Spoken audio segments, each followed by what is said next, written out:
How to crochet single chain and single crochet. So first you'll need a yarn and a crochet hook and some scissors too, but we're gonna leave that aside. All you need is a hook and yarn. This is also for beginners, absolute beginners. I've got some yarn, you could use yarn too. I like the size of yarn, it's comfy for me and maybe it could be for you too. Let's make a slip knot. First, put your fingers together and leave a space. You're gonna grab the end of your string and you're just gonna hang it over your fingers, casual. Hang it over like this. That's it. Now you're gonna grab the end, yes, and you're gonna put it under and you're gonna go through that small hole there and grab it from behind. Yeah, let's just pull it and then we're just gonna hook it on like that and hold it with your thumb. Take that first string and just go above and let it hang out there. Enter your hook in, grab the yarn that's connected to the yarn, and the yarn that's left out, like that, yes. And just pull it, yes. Now we have our slip knot. It is very easy, there are also multiple ways to do it. I just prefer this one. Pretend your string is like water, just hold it like you're holding a glass and point your finger up and just put the yarn over your finger. If you need to make it tighter, do it again. And you're gonna hold that hard part and you wanna hold your crochet stick like that, thumb pad right there. What you're gonna do is sneak behind, look front, look to the left, and pull through that loop.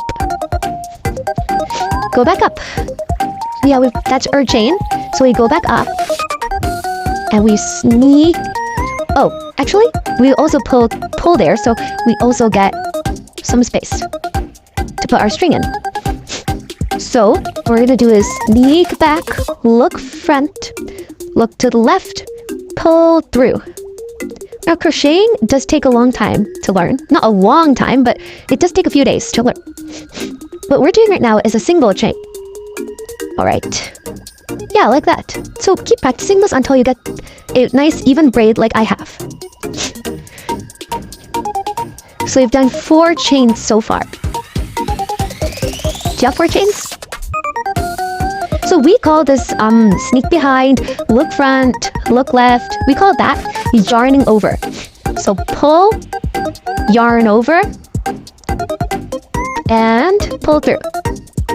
That in those 3 easy steps, you can create a single chain. Yes. Keep doing it until you get about 10, 11, or 12. It doesn't really matter.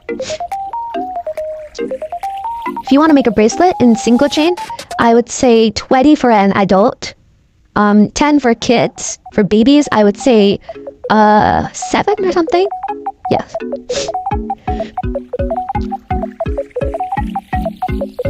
So now we have a really good braid. If yours looks wonky, go back and redo it until you can do your best braid.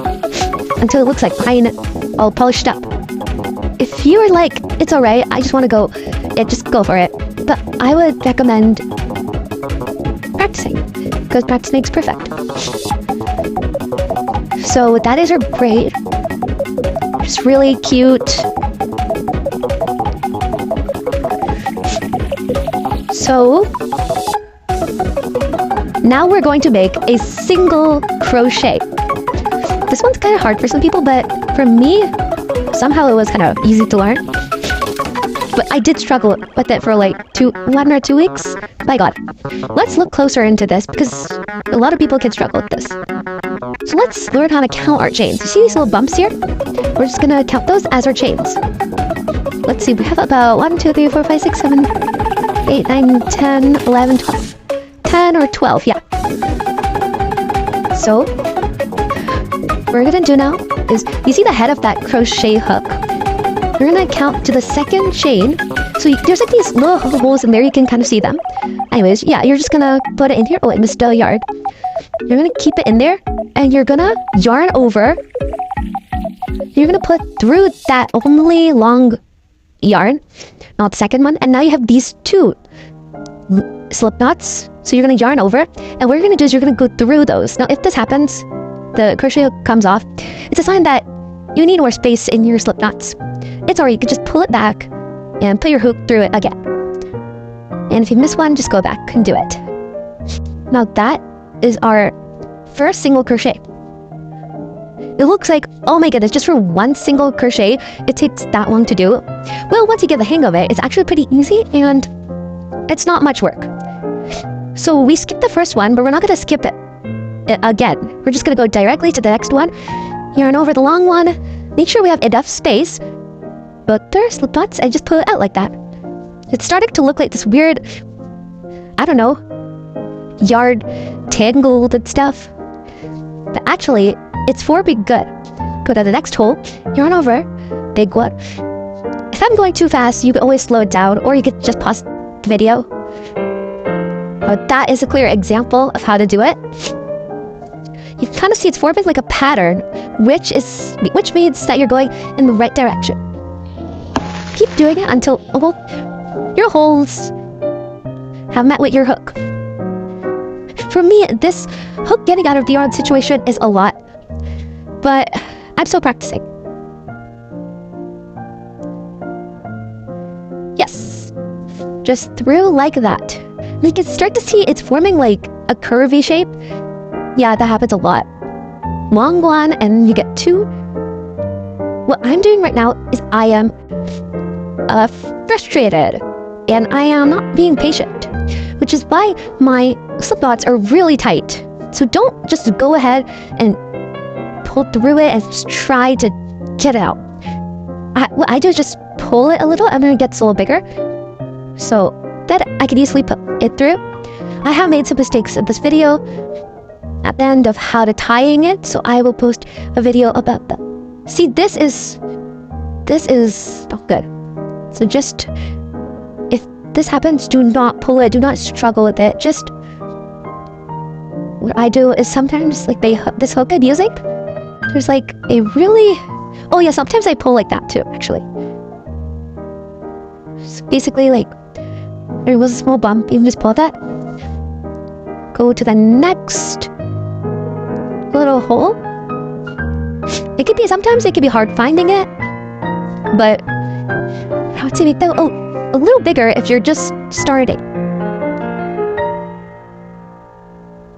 Just a few more hoops and I'm done.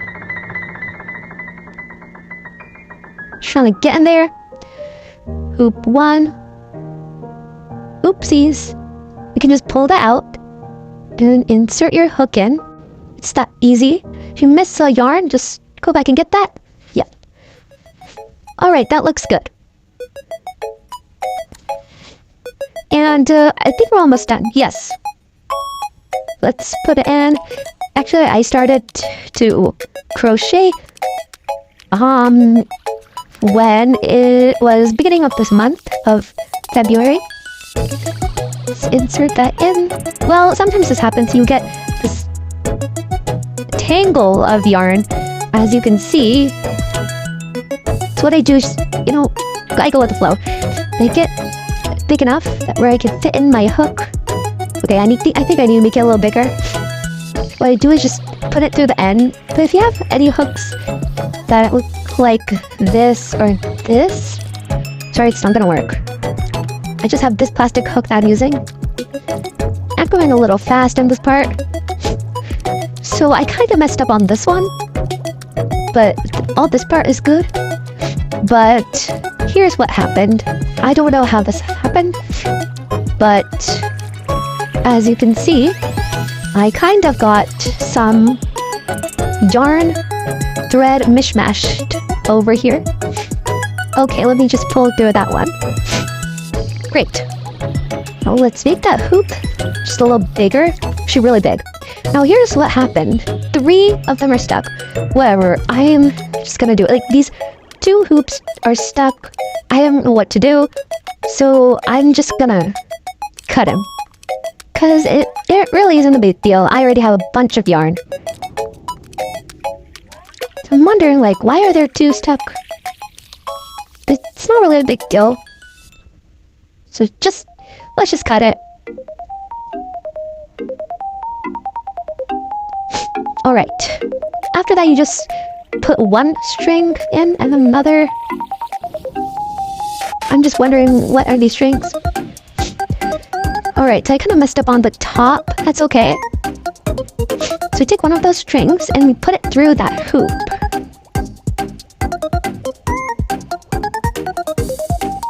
And just pull it like that. And then you're gonna just find a bump on the end right here. You're just gonna... Oops, wrong one. You're just going to find another hoop. This one I kind of rushed on. Find a small bump, and you're gonna pull that bump with your hook. You're just gonna pull it. And I'm gonna put one of your strings in, I think. Let's just make it a little bigger and insert your string. Yep, and then you're just gonna tie both of them. And this is what I made, a crocheted ring. I would say type double. And you can just cut those strings. I'm struggling to cut it. There. Oopsies. Here we go.